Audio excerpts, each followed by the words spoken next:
right. Hey, here we are on the under 21 convention 2016 Orlando Q&A. So we got all the speakers who remained, who could stay in town, and then we still got all the audience here, and they're going to ask us questions, and good stuff's going to happen. So let's get started. This is a general question for all these speakers. I was wondering, what is your favorite part about being and speaking at the 21 convention, and how is it different than other events that you've participated in? Yeah, I'm going to confess. I think Ted said it actually the best. The speeches are actually an excuse to bring all you guys together. I know I enabled that last night, and actually it was probably one of the best events we had. I know that I spoke about being an architect and creating shells. My house literally is that. I was just commenting recently that it's a monument to drywall or gypsum board. And I had the intention of making the house a kind of a gallery for space and a sacred space. But the house doesn't come alive until it's filled with people. And last night it roared. And that without a shadow of a doubt was my favorite experience of the entire event. Usually it's in the hallways or sitting down having a meal with somebody really quick, discussing ideas. But last night it was seeing my house come alive with the attendees and the speakers absolutely engaging each other for extended periods of time. Yeah, we were talking about it just next door. That what really sets this event apart from others is the collection of people, the speakers to the audience. It's just top quality. Getting to hang out with some people that I don't get to meet and see very much, or spend more time with others that I do, it's always fun. Always great discussions going on, insightful, talks to be had. We're all excited about the same sort of stuff, and then you guys bring the best questions, the best presents, the best ideas yourself. It's just an awesome collection, and I'm always excited to be a part of it. So. Yeah, this is my second one, first one in the U.S., and getting to meet up with old friends and then making new friends. The community is the best part, really. And then the other part was the diversity of the topics covered. That was really cool. Partying with David Tian. No, which was pretty awesome, and those of you who were there, hey, we've always tried to talk about this at the 21 convention, how important it is to experience the convention, and advertising that, it just doesn't make sense. You're like, but I watch the speeches on YouTube, how is it different? You guys all get that. This, and for years, that's it. And let me just tell you, I said this the first day, and I try and say this at the beginning of the conventions, is that this is the only one where there'll be 10% to 15% of you guys that will go on to do something really, really big, insane, and it's just, it doesn't happen, Actually, that's low. It's probably a higher percentage, but there's always a clique of guys that they do it. They take something that I said and they go beyond, or whoever else. So that's what happens here. It's really cool. I'm probably a little biased on this question, so I'm just going to skip it. I was still trying to think of my answer. Well, let me tell you about my own event. So, echoing everything that everyone else said, except you, I don't like people in my house. I would never leave people in my house unattended. You're like, I'm gonna go to bed. You guys can still hang out and stuff afterwards. I would never let that happen. I got too many weapons and stuff. A niece comes and visits. I have to spend a whole day hiding stuff. Anyways, what really is, it sounds funny, but I joke about it a lot, but it's true. Not a lot of things in this world bring me joy. So coming here and speaking and getting to meet other cool guys, that there's lots of different paths to the top of the mountain. There's lots of different paths to enlightenment, other guys that have some cool shit that they figured out. And it's interesting because we all have our story. We all went through so much shit and came out on top, and just meeting other people like that's pretty awesome. But really the coolest thing, the part that really brings me joy, is hearing from you guys a month from now, 6 months from now. One of the guys on my forum bought a flashlight, which is he sent me a Facebook message one day going, hey, Bravo, I bought that flashlight you talked about. And my girlfriend and I were almost mugged, and I ended up using it to keep her and myself safe. That's the shit that just makes my day. And I'll screenshot that stuff and put it up on my Facebook page, and I'm like, this is what this is why I do what I do, and this is why I deal with so much bullshit, especially in the PUA world. Like, I still get to go out there and help guys, which is really, I think, my purpose on life was going through all the shit and everything I did. It's like being able to help other people out and share the stuff I'm passionate about. Like, this isn't even work to me. This is just fun, and somehow I get paid to do it. Like, it's awesome. So for me, I would say the biggest thing that I enjoy about this and have enjoyed about this, because it's the first go around for me with this convention, is the pressure that you guys put on me. I know when I was preparing to come and I was thinking about what I was doing when I was your age, and self-improvement was nowhere near a top priority for me, not even close. And so the fact that you guys are already so far ahead of the curve puts a lot of pressure on me.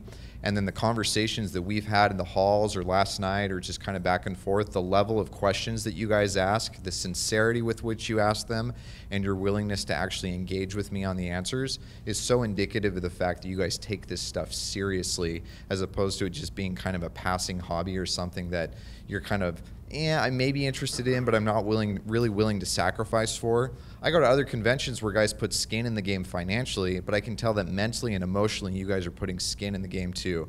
And that makes me want to step up my game, and so I appreciate the pressure you guys have put on me. It's my first time speaking at the convention as well, so I didn't know what to expect, but I got to say I really enjoyed the diverse topics, the speakers. Not everybody has the same beliefs, but everybody's open to ideas, and that openness and that coolness about it, and just being willing to hear people and see what works for you and see, and discard what doesn't. And also, like everybody else mentioned, how cool you guys are. Because for me, this is not about getting up and self-aggrandizement or, anything like that. If what I said doesn't make a difference in your life, then I failed, regardless of how cool I looked on stage. And hearing you come up and talk to me afterward, and the questions you asked me afterward, just really, I get goosebumps. So thank you for allowing me to do my thing. Thanks. When I look across the room, I look at the other speakers, I realize that we're all on the same journey. We're just at different parts of the journey. Some of you guys are ahead. Some of you guys are at places that I've been to. And some of you guys are starting out. And so the journey is pretty linear. We're all heading towards the same point. We're just going about it in different paths and different ways. And sometimes when we listen to one another, and listening I think is the key secret here, we find little shortcuts along the way. We find other roads we can take. We all have a perspective of how we look at life, and to share the stage with these gentlemen, and to share, the stage with you and watching at home. All of you are looking from your own perspective. So to really drink that in and find out what your perspective is, that's really incredible, because perspective changes perception. And the more perspectives you can get, the more perspectives you can experience, whether you're talking to the speakers or the other attendees. That's what really gets you thinking and gets you asking really good questions. And I think when you start with really good questions, they lead you to very exciting places and different routes to get to that goal. So that's my thoughts. This question goes to Anthony. What's the best question you have ever been asked at the convention? Oh,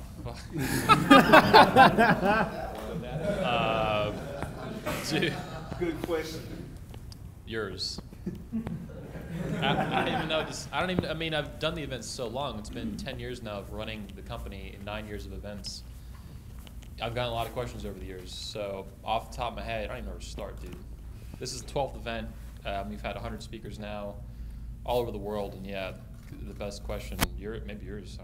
I'm half serious saying that. Beyond that, maybe purpose-driven questions. Why do you run the company? Why did you start it?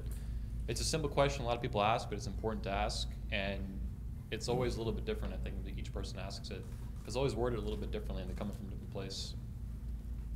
So I hope that answers your question, unless you could drive it any more specific. That's it. Okay, cool. I have a chip in my mouth. Hold on. I wasn't expecting to be done that quick. That's disgusting. I really... Well, let's talk about that. No, I was not. I was not. Yeah, that's good. That's good. We're keeping it real. Okay, so my question, it's more for like Socrates, but I'd really like to hear from, 2 or 3 people on the subject.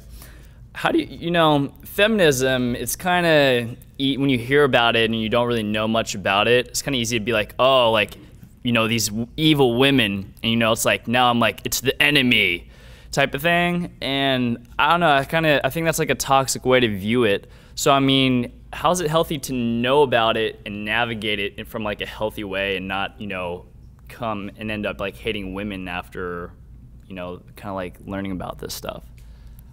To be fair, I don't hate feminism, and I don't hate feminists. And I know I gave some very specific examples of some really toxic individuals that I fear. I fear some of the results and consequences. I gave some very, very clear examples of those sort of things. It's not that I'm trying to resist feminism. I'm trying to find better answers. I'm trying to find and evoke better questions. But what happens is if we present results or we present ideas without measuring those ideas, we can't create a better world. And right now, we're not objectively looking at the quality of the questions. We're not looking at the quality of those results. And in many instances, we're not allowed to look at those things. And so I'm using feminism as an example, and a very good one, of what we're failing to do. I tried in my talk, and I'm hoping that it probably didn't come out nearly as well as it probably should have, is that we have some very, very fundamental questions about our existence as species that have been around for 15, 20,000 years that collectively as a society, we haven't objectively answered appropriately. Whether it's the Neanderthal woman that I showed initially and showing the same women for first wave of feminism, the issues are real, and we tried as a society and a people and a culture to answer those. My issue is that I don't think we're doing a good enough job answering it. One of the things that I left out that I would love to see is the rise of fourth wave feminism that does a better answer of drawing men and women together to collectively answer those human needs, not only in a natural selection base, but also on a social selection base. And so I'm really waiting for a champion to emerge out of that idea, out of those sort of questions, and to affect lives of women, children, and men together.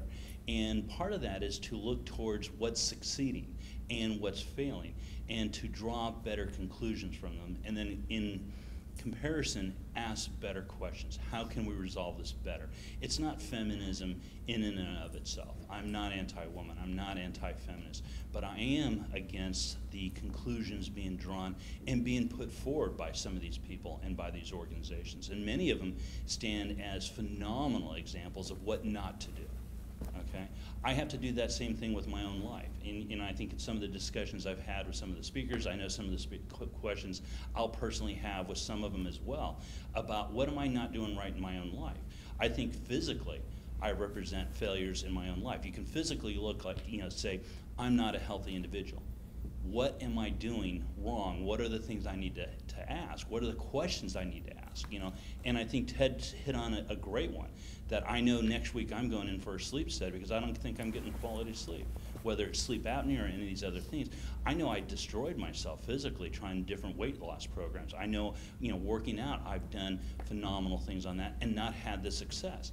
But I still have to keep asking the questions if I'm not getting the results I want. If I keep doing the same things, I'm going to have the same failures. If we keep promoting the same feminist issues again and again and again and keep seeing worse results, we're not going to be better for it.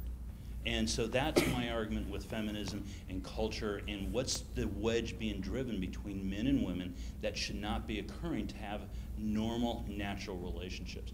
And I think culture in this particular way is getting in the way. A human construct is getting in the way. And if I'm showing a light on it and people are upset by that, I get that. I really do. But I think we need to look at it and we need to ask those questions. Let's get Tanner on it. I think Tanner wanted to contribute. Yeah.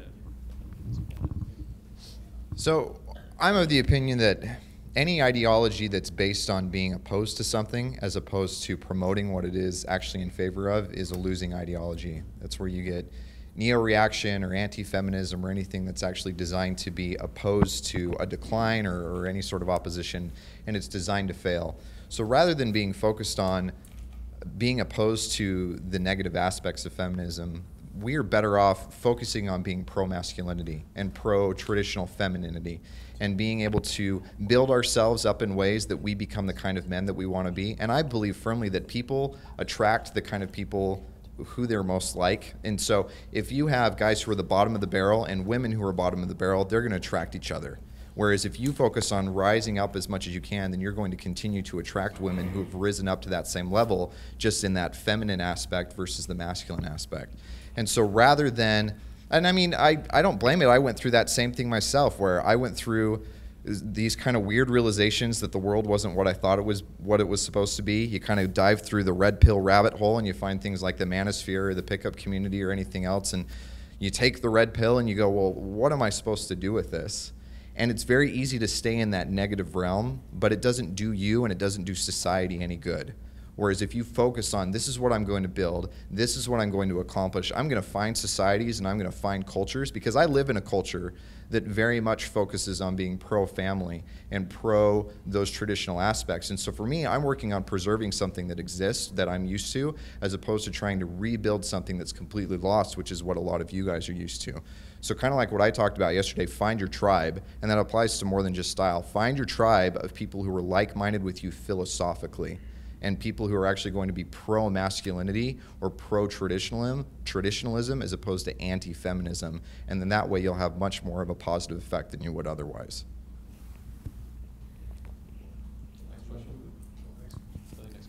Hi.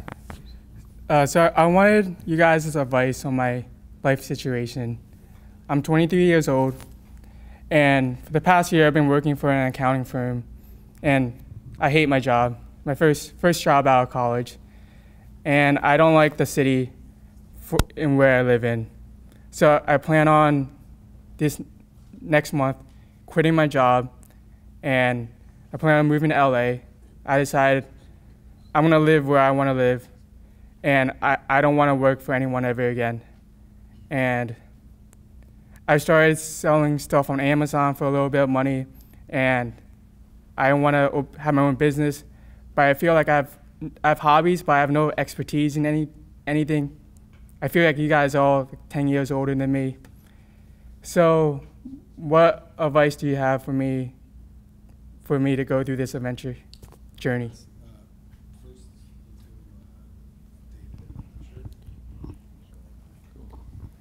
Hey, what's your name?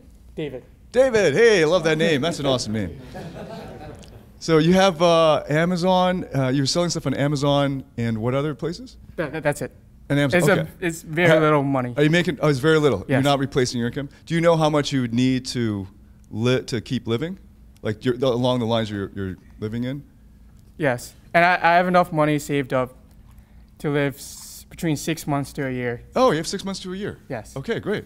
So I think you're in a great position. Yeah, I mean, I think you should just go, and this is the time when you can take risks. You don't have kids yet. You don't have a lot of other accountability at the moment. So do you know what you want to do beyond selling stuff on Amazon? No. Any idea? Because, okay, so if you have an idea, you can go and intern at a place like that for a while so you get the skill set that you can run your own company. Okay. But if you're just going to you're just going to start your own company and you don't have an idea even, you're just going to be floundering. So the best thing to do is go to a place that with a product or a company that you respect, something that you want to build. If you could build it, what would it be? And then just actually intern there. You can even go for free if just volunteer if you have enough to live on. And it's about what you'll learn as well as, more importantly, the networking that you'll have. So yeah, networking and getting around the right people is the best way to go.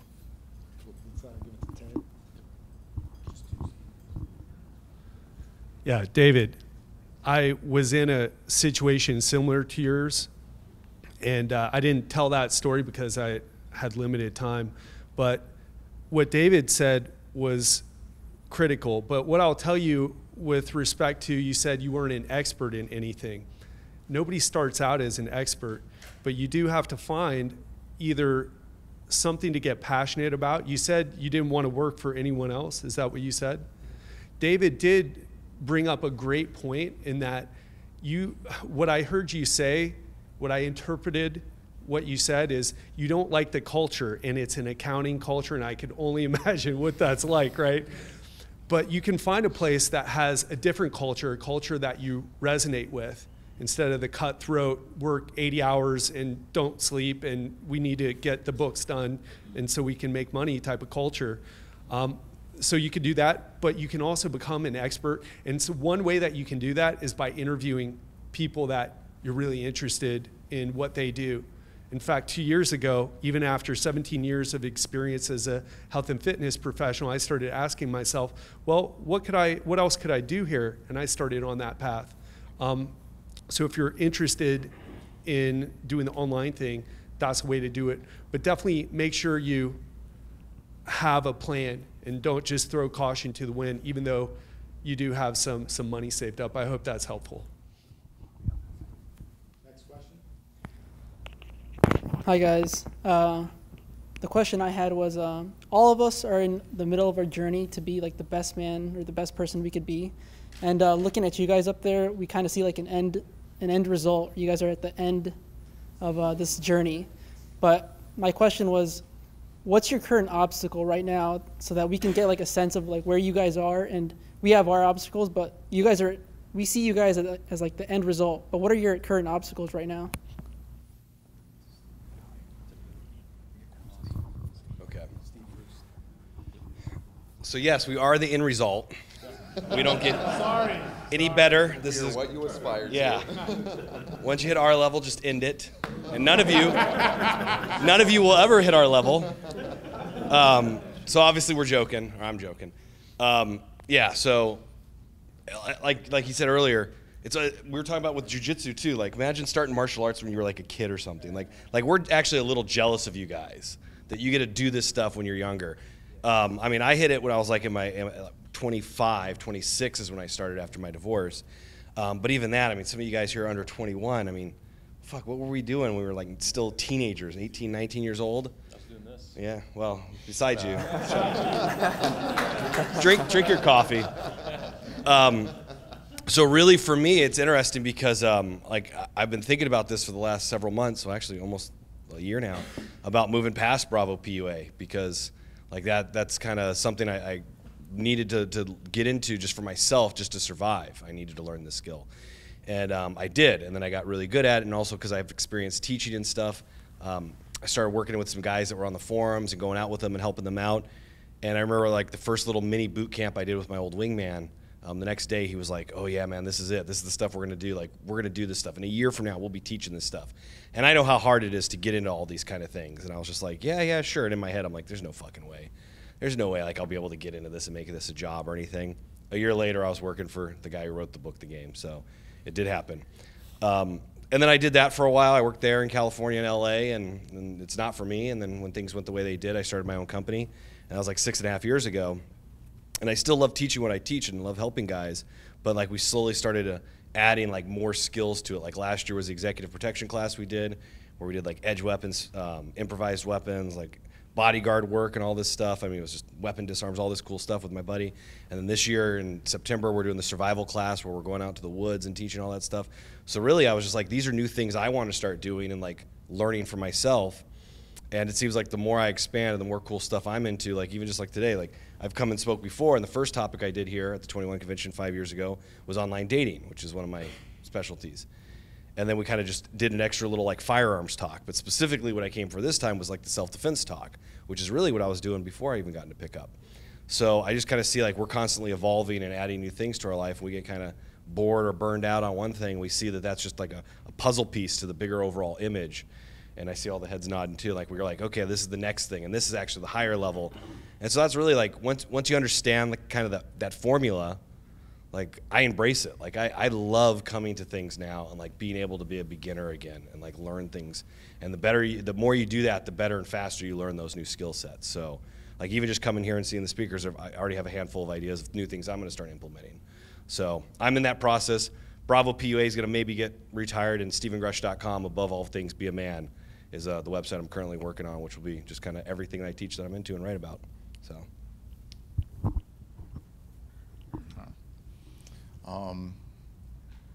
I would say that we're definitely I mean, despite obviously being in the superior, perfect position, we're obviously all like in the middle of our journey. You know, nobody's like anywhere near the end. I don't think you ever will be, right? So yeah, just because we might be a little bit more advanced in an area that we've dedicated a lot of our time to, doesn't mean that there aren't other areas that you are equally advanced or more so, or right? So what am I working on right now, personally, in all of my imperfection? I'm still figuring out relationships. That's one thing that one nut I have yet to crack. But yeah, doing a lot of work on that. And it will be the subject for my 21 convention speech in Miami this year. And an upcoming book. Title on that yet? You ready to share it? I can share it right now if you think. It's going to be Why Falling in Love Sucks. So, you're looking forward to, yeah. Oh, no. Nothing against love. Love's the greatest thing in the universe. Falling in love has its problems, though. So. Okay, over here. I had kind of two. One was, it's interesting that he even brought up that question. One of the things I kind of missed and wondered about was where you guys stand on the financial sector, because most men never become financially independent, or they don't know what that really means. So I guess that my one question will be, where do you guys stand on just the financial area? Even wisdom on, like, guys, it's more than just saving. It might be making money, or what do what would you speak to guys about financial stuff? It's just, instead of just save, invest your time in this. How do you want to increase your income if you have those goals? And the other thing is, with your own core challenges, what are some of the reminders or some of the core things that you would say, you're going to experience this, and I want you to know this when you guys go home? Does that make sense?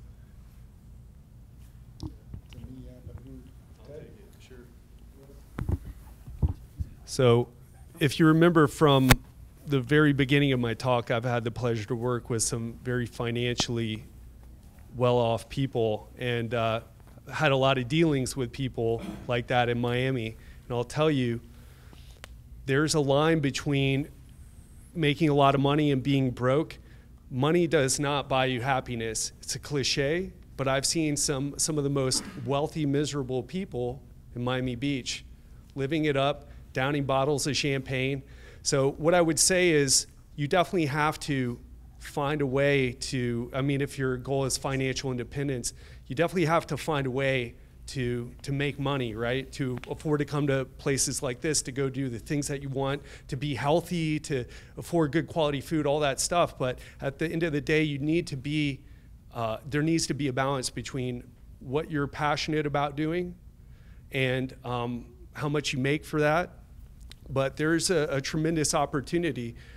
And as far as like what guys should know, I would say if you're in your 20s, invest in yourself and try to figure out a path to become, to go down that path of mastery. For me, it's health and fitness, even though I spoke about something different. For Bravo, he just said he's coming back to this self-defense thing. For Tanner, it's style. So find something to really focus on, because if you're not focused, you're going to have trouble making money in a career. And whether you work for yourself or you end up working for another person in a business, which that's okay too. But find something you're passionate about, something that you can strive to be great at, and the money will come as a byproduct. But in the meantime, as you're putting your work in, you're going to have to, there's some struggle involved, right? But just don't think that you're going to get the money at the end of the day and it's all going to be good. If you forget that other part, you're going to be like those sad individuals in Miami Beach that I see all the time, who are driving around their Lambos and have their yachts in multi-million-dollar places, and you right now are in a better position than those people are.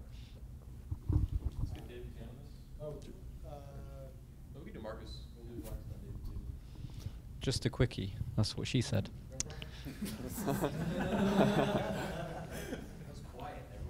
Yeah. So with money, I think what Ted said there was great, and I guess to add to that, I think that's all I can do really there, is my personal goal is to be free of money. My biggest asset is my health and then my time. And if I can follow my purpose, have all my needs accounted for, and it doesn't cost me anything, then I've won. I want to free myself from that game of having to make money. When I was a kid, I'd see on TV, you know, you'd have the cartoons when you got home from school, and then there'd be the news. It'd be like, the pound fell today. Actually, I come from England, so the pound is like, whoa! Yeah, the Brexit. But, you know, that was like the most boring thing on TV, right? And then as I got older, I'm like, oh, I have to pay attention to this. But secretly, my inner child is like, this is still so boring. So I started to pay attention instead of following my heart and following my mind, following my gut.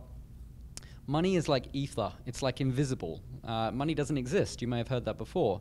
When we have a banknote, it's just a representation of trust between two people, of value. And you can create money out of nothing. So what I would suggest is to educate yourself as much as you can, as much as it's fun and enjoyable, to learn about money. A great book to start with, which I found very useful, is The Richest Man in Babylon. That's a great book of principles. Another very good book, which is more modern, is The Millionaire Next Door. And it talks about, you know, the world's most wealthy people aren't what you think they look like. They're not rappers, they're not necessarily celebrities, they have very humble lives. The richest of the rich. And so those would be my suggestions. So the ultimate goal, I think you win the money game when you're free of money. I would just like to just build on what this gentleman was saying about leaving the accountancy firm. Find out what you're scared of. Find out what a lack of money means to you, what poverty means to you. You may have experience of that already, but if you haven't, lean into it. Exist with no money, see what it's like. I believe it was Socrates, other Socrates, the original Socrates. He walked around, he spent a couple of days, a month, as I understand, just living in poverty, because that was his greatest fear, so he embraced it. And then he grew, he developed strength over that fear. And so it was never holding him back after that. Because when you're looking for something like money, you may be looking at it from a source of, of lack, so you need it, or money may be a byproduct because you're doing something you love. And I think that's the best way to get that harmony there. So that's just all I'd say about that.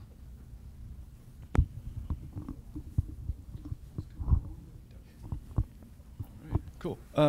Great things. I'm just going to add, well, first let me ask you a question. What does financial independence mean to you? How much is that?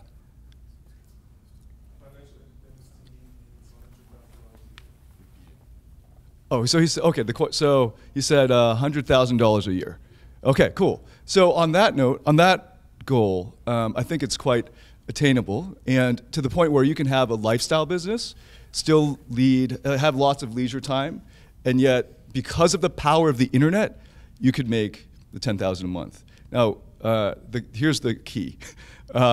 Instead of focusing on your need for money, focus on fall in love with your customer. So think about, you can get enough, somebody said this, I can't remember who, maybe you guys can remind me. Somebody said, you can get everything you want if you give enough people what they want. And I would add, if you can get enough people more of what they want. So you have to think in terms of what value are you bringing to other people. If you ask that question instead of, how can I make money? It's, how can I help people? And if you help people enough, and enough people, you're going to get paid. No problem. And with the internet now, everybody can just start a website, put out content, and get a following, and then start to see the fruits of that at 10K. Beyond that, I was just saying one other thing. I kind of stagnated as far as business-wise. Like I hit that lifestyle income, and then I just coasted and did other things. And the business really came to a fore for me more because I saw a 20-year goal for me. And my 20-year goal was, I still very strongly want to help children around the world in bad situations, right? Like, I spent like a year just researching the heck out of things like Save the Children, UNICEF, and how to, actually thinking about, I'll just go into that full time. But I didn't have a skill set that would add massive value to what they're doing yet. And the way I see as far as the business operations go is I'm learning these business operations so that 20 years from now, I can step into a nonprofit and make and influence and help thousands and thousands of people find happiness and health. And that's what drives me. I'm not doing it for me. I got enough money. In fact, I have too much free time. And now, I did a couple years ago, and now I got serious about business, not for me, but for what I want to do 20 years from now to help children and to have trust funds for the people I love. That's what drives me, not me. There's only so much pleasure I can take is for other people. So once you find the why involving others that drives you to do all that extra work, especially at the beginning when you're setting it up, and then finding out how can I bring value to the customer, then you'll get on the right path.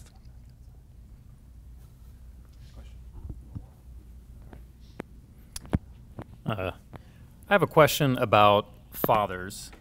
So my father was not a masculine influence growing up at all. We did not have a good relationship when I was a kid or a teenager. I have a much better relationship with him now, and I would really like to connect with him on masculine issues. And I was wondering if there's any of you guys who have had that difficult relationship that you've had to repair in adulthood, and how that repair flows from a son to his father without being like a dishonorable type of relationship, if that makes sense. Yeah. All right, so I'm just gonna start with this. I've been like disowned by my parents multiple times. I've like done some pretty crazy shit, right? And so in repairing damage, in order to do that, like one, I would say work on yourself. If there is damage, you kind of alluded to that, like there's a break in the relationship and you need to rebond that. Do some work on yourself. It's not about guilt or I'm sorry or pleading to somebody. It's about bringing things back to an equal level, right? Because when our emotions want to repair something, a lot of the times it's like, man, I screwed up, I'm so bad or whatever, and these sorts of things, when really it's about, hey, how do we get as close back to where we were before, even if it was 50 years ago or something like that. Well, you're not that old, but even if it was many, many years ago, and how can we get to that 0 point as close as possible, right? And so it stops being that issue. The thing about looking, in my opinion, right, looking for some sort of masculine bonding with your father, if you're looking for that, I don't think you're going to find that with your father. You're going to find that elsewhere. And there's nothing wrong with that. And so the reason why I say that is because when people change, especially like within their family, with anything, right? So it's like, I want to achieve this goal because of my dad or because of my mom, or I want to build this bond with them. We can build a bond with them, but it's kind of interesting. I'm going to use the word fantasy. The imagined, outcome is very different than the reality. And where the true reality and change will usually come from outside of that. And so in a specific way, your change is going to happen in something that you do in your life. What you're searching for and what is it's inspired by behind it is going to, I guess, manifest or have an outcome in something that you're doing now with your real life. I think also chasing that may kind of delay how you connect with your dad. You know what I'd say? You can act your way into good thinking. You can't think your way into good acting, right? Set up a call every day with your dad. Say, hey, we haven't talked much. Every Sunday, let's do whatever. Or maybe go to his house and watch football or whatever it is that he does and do that. And that action will get you on a better track than a lot of other stuff in our heads of what we think we need to do. Yes, and I'll add to it too, because I talked about this, I think with one guy today and one guy yesterday. Basically, similar question in the back when we were hanging out. Think about how many people you know who had kids when they were like in high school, or even maybe junior high, but high school and then college, and people that you went to school with, people in your neighborhood that had kids. And think about how fucking dumb they are. And like we all know people like that, right? That had kids. You're like, phew, man, that kid's doomed. Their parents are dumb as shit. And so maybe they weren't friends, maybe there's people, like I said, you knew in school and stuff. So unfortunately, I don't want to say any of you guys here, but I've met people who were those kids. And then later you're like, I heard the stories from him. I heard the whole debrief on everything, and I was like, hey, your dad sounds like a dumb piece of shit. So a lot of times it's just they're not good people. And I'm not saying your dad's not a good guy or anything, but sometimes that's the case. And building those kind of relationships and that connection is also a two-way street. So like with my dad and I, like we fought a lot. Like my dad, I have an older brother too. Like it was just bad. I ended up moving out when I was like 18, late 18, early 19-year-old, and like we didn't even talk for a couple years or anything. And then it was after I got divorced, we kind of started talking a little bit more. And exactly what Steve said is what I did when I was living in Phoenix. After I came back from LA, I'd call him and reach out and go over to his house and hang out with him and stuff. And just, I guess about a year ago now, he got real sick. He'd smoked forever, got pneumonia, and I had to take him to the ER. And he ended up going to ICU for a couple days, and they took him out, put him in the normal room, and they had to put him back in ICU, and it got real bad at the end. Or he's out now, but it got real bad at the end of his visit. And because of me, my life, and the life I've created, and the financial freedom, and I don't have a time clock, I was able to be there with him like every day and help him out. And even after that too, like I kind of thought the relationship would change a whole bunch. And this is like very private. Like I've only talked about this with like 2 people. And it really didn't too much. Like the relationship we'd kind of rebuilt when I came back to Phoenix, that's basically like as good as it gets. And I just have to like accept it. And I'm not saying he's not saying negative things about him or anything. He just is what he is. He's set in his ways. He's not going to change. He's not trying to evolve or change who he is. So I had to just find happiness with the relationship that we have, because that's all it is. And so maybe he's at that level, and that's as good as it's going to get. And other people with their family, they're at that level, and that's as good as it's going to get. And really, going off what Steve said, it's like the mentors and some of those deep connections and the guys that you really learn like that masculine connection and lessons from.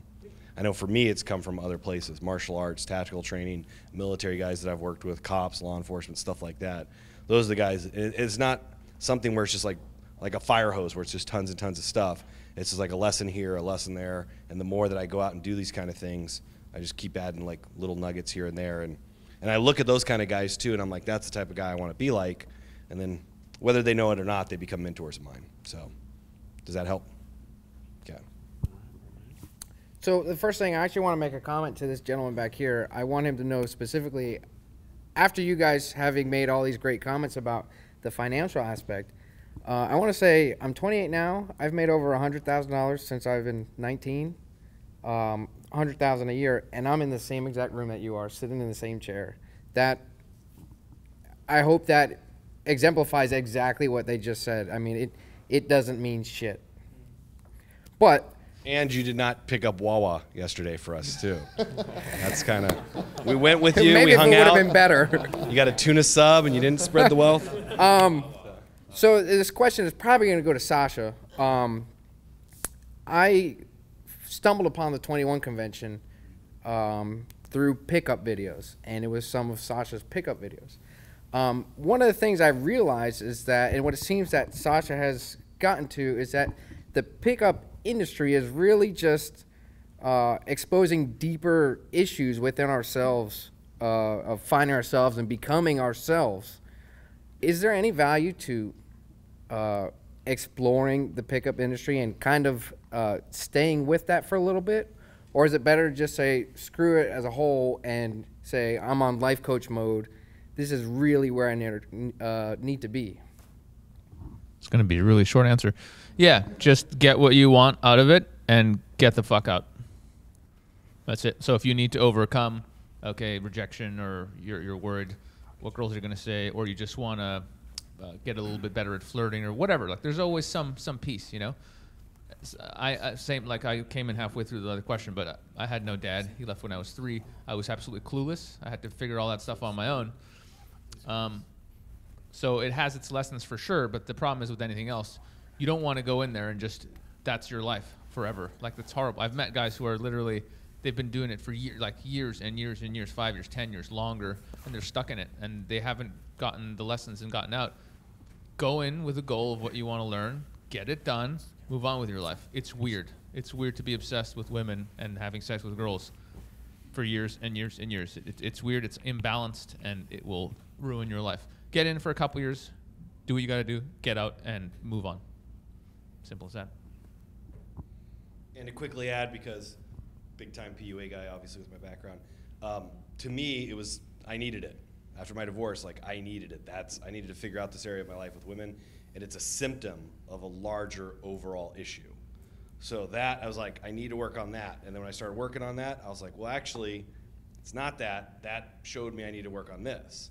And then that, I was like, pull back. I actually got to work on a whole bunch of stuff right now. So for me, that was the big thing. And then, like, if this wasn't my job, I always tell guys, if I hadn't seen it in action and saw how it could actually help someone, I would be the guy making the most fun of it on the internet ever. Especially when the show and stuff come out, I would, yeah, oh yeah. I still troll a lot, but I would have been 1,000 times worse. And that if this wasn't my job, there's no fucking way I'd be into it. I wouldn't talk about it. I wouldn't make it part of my life. I would be embarrassed to even bring this stuff up, but the fact that like I was 2 maxed out credit cards and like went to live in LA and didn't know what I was gonna do, and then now somehow I'm like living my dream city and I have a house and we're renting this dream house right now, and then like financial freedom, and I could take a year or 2 off and just travel and stuff I want. Like, so now I'll talk about it a little bit in public, but even then I really don't.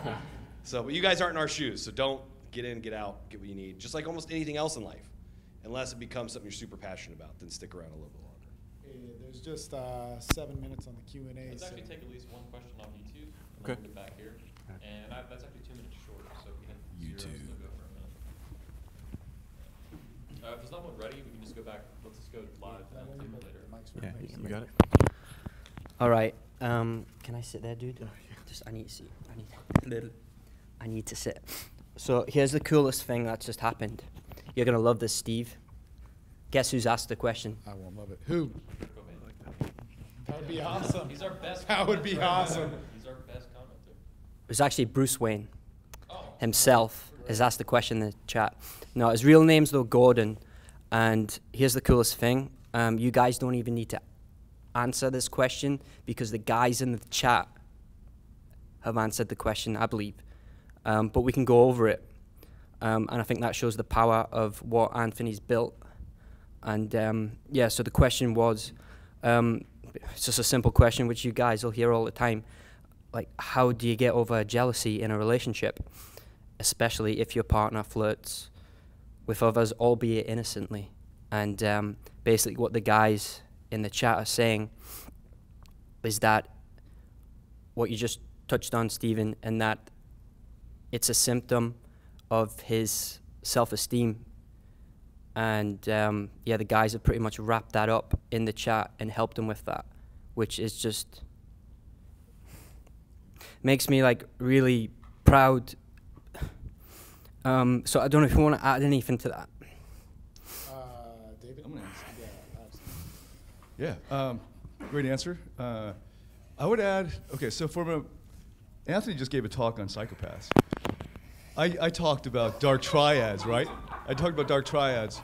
I think guys put too much responsibility on themselves for being fucked up, and they don't realize that women are people too, like human beings like us. They can be fucked up. If she's flirting with other dudes and you're in a fucking relationship, where's the maturity in her side? Stop saying, okay, I'm the main. It could be some insecurity on your side, right? But you got to check her. Is she doing this to play games? Is there a Machiavellian thing going on? This is one of the most common techniques of women in clubs, is to manipulate men using jealousy. It's one of the easiest powers they have to create that. And they like to have guys fighting amongst each other for themselves. I think we're talking about it in the back. So if it's a relationship that you want to have, you want to openly flirt with her, with other girls, she can openly flirt with other guys, that's cool. In which case you probably won't get so jealous. But if it's a situation where you're going to get into an exclusive arrangement and she's flirting with other guys, yeah, you have to question her as well. Like not like actually interrogate her, but to ask yourself, is this the woman you want to be in a relationship with? Because I'll tell you, it's a symptom of a deeper problem in her as well. So just put that out there. Yeah, did you want to say something? Hit the nail on the fucking head, David. So I'm going to take a totally different angle. Man, my girlfriend flirts with people. People flirt with her. I let it happen. If I get jealous, I address it, we work it out. You communicate. Jealousy isn't about being weak. It doesn't necessarily mean somebody's manipulating you either.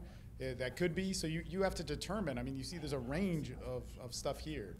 But the one thing that I hate is when pickup guys are like, which you weren't saying on YouTube, there you go, comment box. But is when they say like you frame it out, or you got to be tough, or you can somehow have some confidence. No, you're a human being. Be that first, and then work on your definition of masculinity and your relationship to communicate what's appropriate to with your partner and how you're going to exist, right? So that's it. Hold on a second. And then also, if you're coming from not coming from a place of scarcity, that also becomes a lot less powerful and painful, because like I know I have a girlfriend now, and I know if things don't work out, like I'll be okay. Like she's awesome, coolest chick I've ever met, but if things don't work out, I'll be okay. So once you get to that higher level and the confidence, then it's not really even an issue at all. Like if she flirts and guys are talking to her, I sit back and enjoy the show and I see it. And then also if the guy ends up leaving with her, I'm like, man, he deserves her more than me. Good job, bro. I guess I gotta level up. Yeah. I'm like, oh yeah, especially with you. You're like, oh man, you fucking. All that stuff. Just to emphasize something David said. It's all about the agreements, right? So the problem usually is people aren't clear on their agreements. Like if you agree to be monogamous with somebody and you're both like, yeah, that's cool, then yeah, she shouldn't be running around flirting. But if that's not what you want, don't make that agreement. I think it's a really stupid agreement to make with any human. Hey, we're just gonna have sex with each other forever. That's retarded. I would never say that. But so just be careful what you agree to, and if you haven't agreed to it, then don't expect it. And if you have agreed to it, then stick to it, right? It's really that simple. Just one last thing. Yeah, it's cute. And behold the power of the feminine. But you're the masculine, so your focus is on strength. So isn't that what you love about her? The fact that she does do that, and she has that power, her divine feminine. So when you feel that feeling, focus on your divine masculine. We're all born with emotions. Jealousy isn't necessarily a bad emotion. It's part of who we are. It's part of what makes us human. All the negative emotions are. They're our dark side. So they're often where we can learn lessons too. I wish you all the success with that. All right, probably last question here. This is to any of the speakers that feel like they can answer it well. My question's on responsibility for when you have responsibilities, say a child. How do you go about getting new experiences without having as much risk and going out like I can't say I can't, but having the two-parent privilege of me just going to LA and just living my passion or whatever, I would feel like I'm taken away from the child. How do you balance that?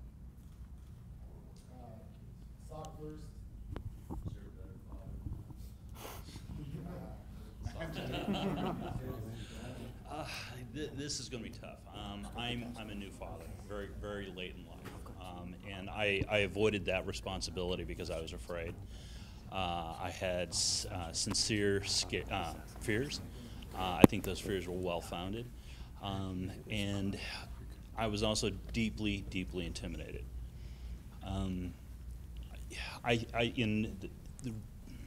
I gravitate to Socrates because of the phrase of know thyself, and I think all change needs to start from within.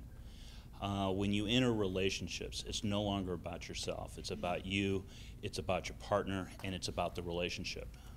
And you need to act not only in your partner's best interest, but in the relationship's best interest, and in also your own interest. So it's very much like the mind, heart, gut, simplex, those three functions of the brain, that system. When you're dealing with a child, that goes beyond your relationship with your partner. That child has become now a manifestation, a fusion of the two of you, literally through genetic material. And it didn't have a choice. It did not enter into that relationship willfully. It's something that you and your partner developed, and it came about because of your actions.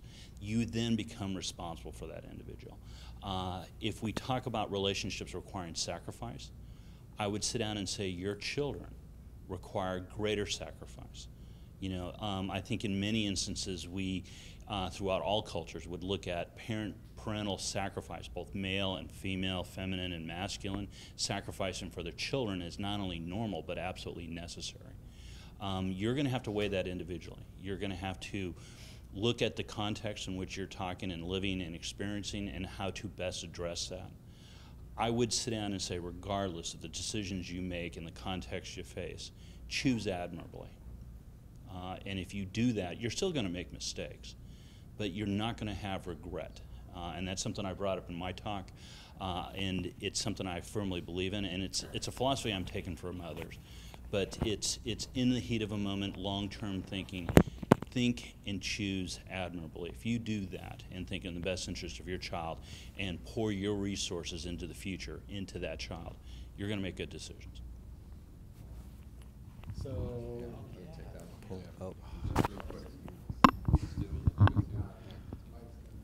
Kind of building off of what Sock said, I think one of the biggest mistakes that we make is we believe that we sacrifice for the things that we love, when the reality is we love the things for which we sacrifice. I've got a daughter who's 4, a son who's 2, and I've got a third on the way. We're old school and we want to have like 5 or 6 kids. And sometimes I, as a dad, feel guilty because I'm on the road a lot, or because it's not mentally stimulating for me to be at home with them and spend 2 or 3 or 4 hours at a time doing the same wrestling match over and over again, and you start to feel guilty about it.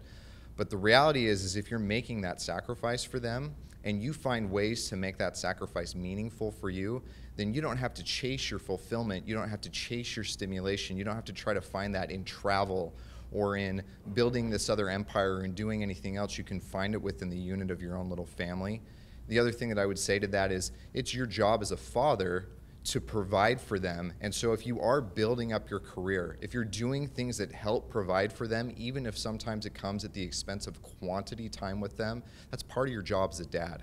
And so you're not doing it at the expense of it, you're doing it because that's what your responsibility is. And so as long as you're not doing things that hurt your family and come at the expense of time with your family, but they build it if it comes at the expense of time with them, then you're doing your job as a father and you're living up to that responsibility. And if you try to see that time that you get to spend with them as challenges and ways that you can actually grow and chase those things that you're seeking in other things like travel or hobbies, then you not only get the quantity, but you get the quality of that time with them, and you benefit from it just as much as they do.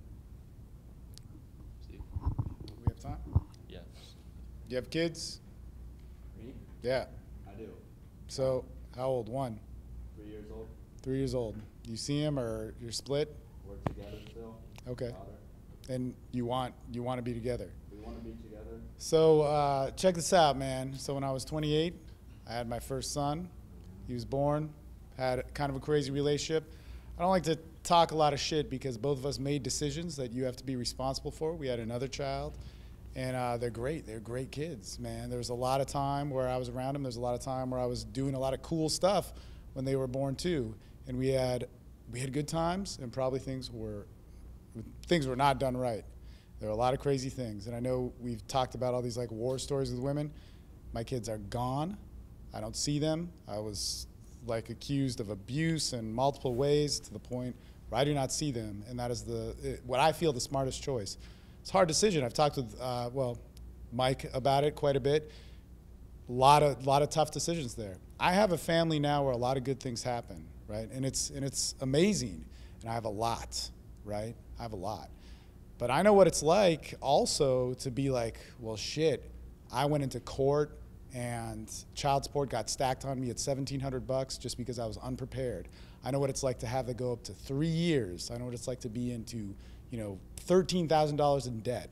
I know what it's like to be slammed by this person. And so there's all this like pursuit of fucked up stuff that goes on with it. And man, to be a dad, there's all these great concepts and all these great situations, and I've lived the good and the bad of both. But also to be a dad is to learn to be responsible in the ways that you can. Having fun and all those things, it can happen in so many ways. But how can you do it and still be there, and not in the way that we're saying you have to be, but in the way that you can be? What does a son want? And how much can you do that? And so these are tough decisions of mine. you know, of where I have to live with and work with them. But I'm totally prepared to live them. You know, I'm not running from them. I don't want to run from them. I want them to happen, but I also have to be smart about it. You know, because if I believe if you're in a relationship that's there's a lot of damage that is happening if you communicate, you shouldn't communicate. Okay? Like, I'm all for connection, I'm all for expression, all the stuff I talked about, but there I drew the line. It's just not safe in the moment. And so a lot of things, a lot of people lose, you know. So how can you be responsible? You got to be wise. You got to talk to a lot of people. If you have a child and you have a relationship, man, live for that. Easier said than done, you know, man. You know, way easy. It's not just a fucking concept, right? So, I don't know, we could talk about it more, but there's a lot more to it than I think what you're asking. Cool. All right, I think Bettina has a question. This last question is for you, Anthony. Great. What I think has inspired a lot of people is your willingness to have a collision of ideas at your convention. And I don't know if everyone always wraps their head around that. And I think that's a large part personally of personal growth. But can you comment on the power of not surrounding yourself with everybody who's like-minded? There is power in the collision of ideas. With everyone who is like-minded or is not like-minded? Is like-minded. Yeah, so for me, this is something I'm actually studying right now in a book called The Dim Hypothesis by Dr. Leonard Peikoff. And as far as I can tell, I am what he would call an integrator. I mean, I'm constantly integrating ideas. Bravo's a great example of that this year. We're bringing back more self-defense. Tanner's a great example of that, bringing in style. And Steve this year is specifically asking a new thing on sex. And yeah, for me, I'm just constantly focused on integrating ideas, always adding more. Psychopathy is now a new one that's really gotten on my radar, clearly. I'm not the only speaker up here. Of course, Socrates and David Tian are also on it. And now in Miami, I'm going to be inviting the foremost expert in the world on psychopathy, because it's gotten on my radar, and I'm now seeing it as very, very important in human life to understand. So yeah, it's immensely, immensely important to integrate ideas. I think one of the ways I heard it put best was by Dr. Doug McGuff at the 2012 convention in Austin. And basically what you see happening, and what I love seeing in the halls, I saw it today, it's both between Marcus and Tanner, and between Tanner and Bravo, is ideas having sex, which sounds really gay because we're all guys. But that's what I see happening. Seriously, that's what I see happening. More gay at the 21 convention. That's the next concept. But Miami, yeah. Under21convention.com, buy a ticket. But no, seriously, like I love seeing it. I tell them, and like they pick up on it, but I'm like seriously like amazed because I know and I can see what's happening, whether or not they do. They probably do a lot of the time, but even when they don't, I see it. I see the coaching skills and experience that Marcus has talking to Tanner. They're both picking up that they have similarities, but I know both of them a little bit better than they both do each other because they literally just met. I don't know Tanner that well, but I know him better than Marcus did until they talk now, right? And same thing with Tanner and Bravo. Here's a guy talking about style. He's like a style philosopher in a way. And then Bravo comes up, gives you talking self-defense. And they're fucking hitting it off in the hallway, just going at it. Like, this is awesome. I'm taking, yeah, it's a bromance, exactly. So yeah, it's. I talked to my girlfriend last night about it. I met this guy Tanner. He's really cool. Yep. So yeah, it's immensely important. I'm understating it, even saying that. It's ideas having sex, and it's Western civilization moving forward. People meeting like this and bringing ideas together and seeing where the similarities are in the fundamentals. In that, they're all facing reality, which is what you're seeing all these speakers do in their talks and their ideas.